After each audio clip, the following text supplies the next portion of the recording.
নমস্কাৰ সকলোকে আসাম জব টক্স ইউটিউব চেনেললৈ স্বাগতম জনাইছোঁ। আজি আমি এই ভিডিঅ'টিত LCM and HCFৰ পাৰ্ট 4 আলোচনা কৰিম।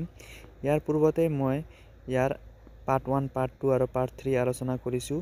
তোমালোকে সেই ভিডিঅ'কেইটা যদি চোৱা নাই এবাৰ চাই ল'বা। সো বন্ধু বান্ধৱীসকল পলম নকৰাকৈ আজিৰ এই ভিডিঅ'টি আৰম্ভ কৰোঁ। ইয়াত প্ৰথম কুৱেশ্যনটো দিয়া আছে, সেই ক্ষুদ্ৰতম সংখ্যা উলিওৱা যিটোক 8, 9 আৰু 12ৰে সম্পূৰ্ণকৈ ভাগ কৰিব পাৰি। যেতিয়া তোমালোকক কয় এনেকা কুৱেশ্যন ক্ষুদ্ৰতম সংখ্যা উলিওৱা কয়, তেন্তে তোমালোকে কি ওলাবা? তাৰ LCM ওলাবা, মানে লসাগু ওলাবা। 8, 9 আৰু 12ৰ কি ওলাবা? LCM ওলাবা। তোমালোকে ইয়াৰ এনচাৰটো কি অপশ্যন চাইও কৰি দিব পাৰা। চোৱা চিম্পল লবে কি 8ৰেও হৰণ যাব লাগিব, 9ৰে আৰু 12ৰেও। চোৱা 8ৰে 24ক যাব কিন্তু 9ৰে নাযায়। চ' অপশ্যন এটো কি হ'ব?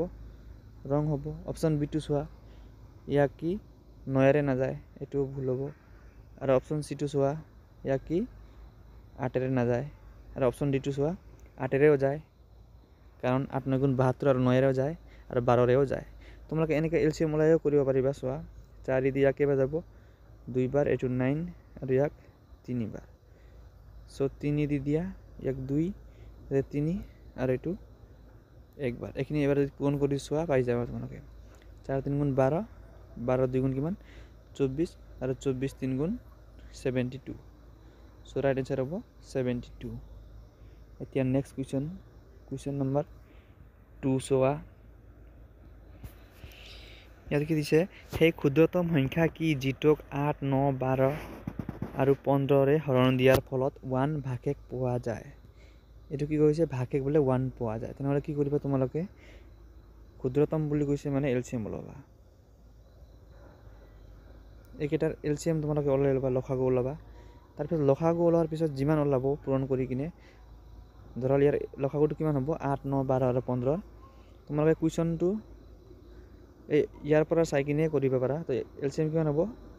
360 হ'ব। তোমালোকে ওলাই ল'বা। তাৰপিছত LCM যিটো ভাগশেষ 1 থাকিব বুলি কৈছে, তো LCMৰ লগত LCM প্লাছ 1 কৰি দিব লাগিব। তো LCM কিমান হ'ল? 360 হৈছে। তো ইয়াৰ লগত প্লাছ 1 কৰিবা। চ' ৰাইট এনচাৰ হ'ব 361। কিয় প্লাছ 1 কৰিছোঁ? ইয়াত কৈছে ভাগশেষ 1 পোৱা যাব। যদি 2 পোৱা যাব বুলি কয় তেনেহ'লে 2 প্লাছ কৰি দিবা। নিশ্চয় বুজি পাইছা। এতিয়া আমি কুৱেশ্যন নম্বৰ 3টো চাম। ইয়াত কি কৈছে? এখন মন্দিৰৰ 6খন ঘণ্টা একেলগে বাজিছে। সিহঁত ক্ৰমে 2, 4, 8, 10 আৰু 12 ছেকেণ্ডৰ অন্তৰে অন্তৰে বাজিছে। 30 মিনিটত ঘণ্টা কেইটা একেলগে কিমান বাৰ বাজিব? যদি কিবা এটা ঘণ্টি বজাৰ কথা কয় বা কোনো এটা মন্দিৰত দিয়া জ্বলোৱাৰ কথা কয়, এনেকুৱা যদি কুৱেশ্যন থাকে, তেনেহ'লে তোমালোকে কি কৰিবা? এইটোৰ LCMটো ওলাই ল'বা। ইয়াত কি কিহৰ LCM ওলাব লাগিব? 2, 4, 8, 10 আৰু 12ৰ কি তোমালোকে কি ওলাবা? LCM ওলাবা। তোমালোকে ইয়াতে LCMটো কিমান ওলাব? LCM ওলাই ল'বা চাইডত, নহ'লে মই ওলাই দি আছোঁ। চোৱা 2 দি ইয়াক হৰণ কৰি দিলে কিবা যাব? 1 বাৰ, ইয়াক 2 বাৰ, ইয়াক 4 বাৰ, ইয়াক 5, ইয়াক 6 বাৰ। আকৌ 2ৰেও কৰিব পাৰিম। 2ৰে কৰিলে ইয়াক 2 বাৰ, ইয়াক 5 বাৰ, ইয়াক 3 বাৰ। এবাৰ এইকেইটাকে আমি কৰি দিম, পূৰণ কৰি দিম। 5 3 গুণ 15, 15 2 গুণ 30, 30 2 গুণ 60 আৰু 60 2 গুণ কিমান? 120। আমি কিমান পালোঁ? 120 পালোঁ। LCM কিমান পালোঁ? 120। কিন্তু এইকেইটা চোৱা, তোমালোকে কিয় দি আছে? ছেকেণ্ড বুলি দিয়া আছে। তো 120 ছেকেণ্ড আমি পালোঁ। কিন্তু আমাৰ ইয়াতে কি দিছে? 30 মিনিটত ঘণ্টা কেইটা একেলগে কিমান বাৰ বাজিব বুলি কৈছে। নিশ্চয় বুজি পাইছা। তো যিমান সময় দিয়া থাকে সেইটো ওপৰত লিখিবা। কিমান মিনিট দিয়া আছে? 30 মিনিট। তো LCM কিমান ওলাল আমাৰ? 120 ছেকেণ্ড। 120 ছেকেণ্ড মানে কিমান minute?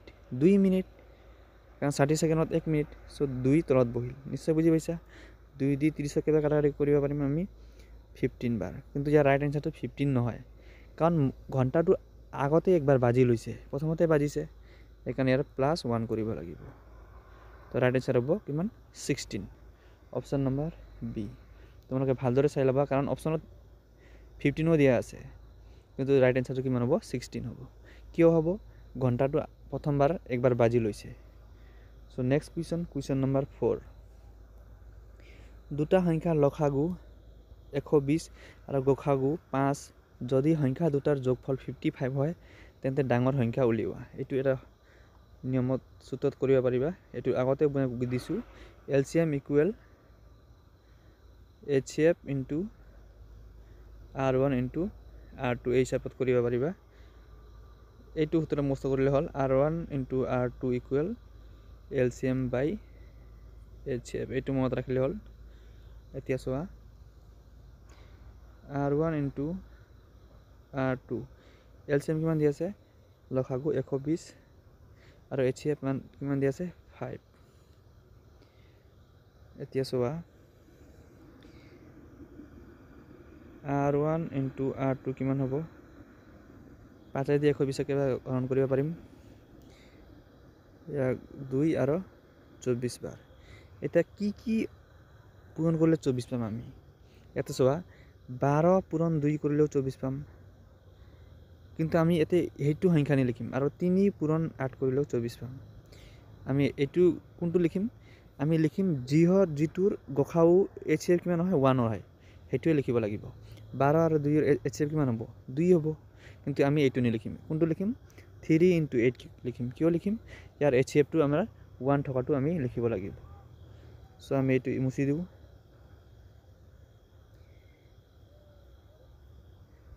So R1 into R2 কিমান হ'ব 3 পূৰণ 8 হ'ল তো কিমান হ'ল 24 হ'ল। এতিয়া চোৱা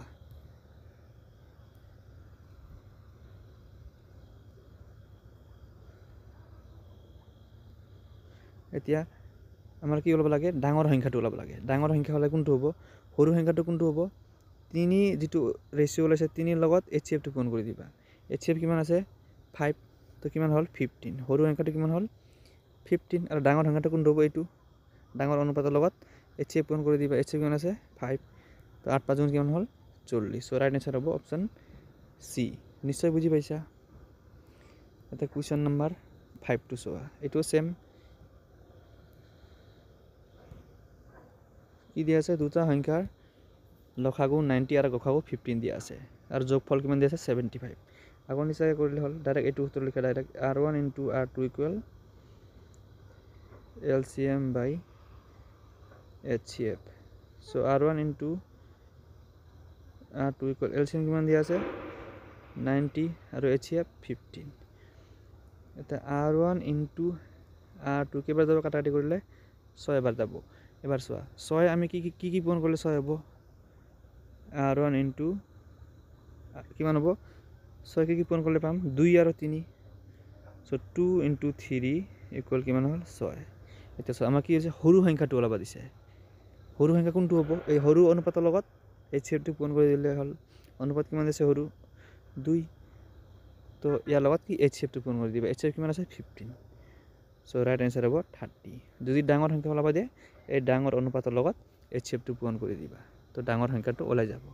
সো ৰাইট আনসাৰ হ'ব ইয়াৰ অপচন এ। নিশ্চয় বুজি পাইছা। এইখিনিতে তোমালোকক জনাই দিওঁ যে আমি আসাম পুলিচ ABUBৰ সিলেবাস ওয়াইজ মেথছৰ চেপ্টাৰ কেইটা কৰাই আছো।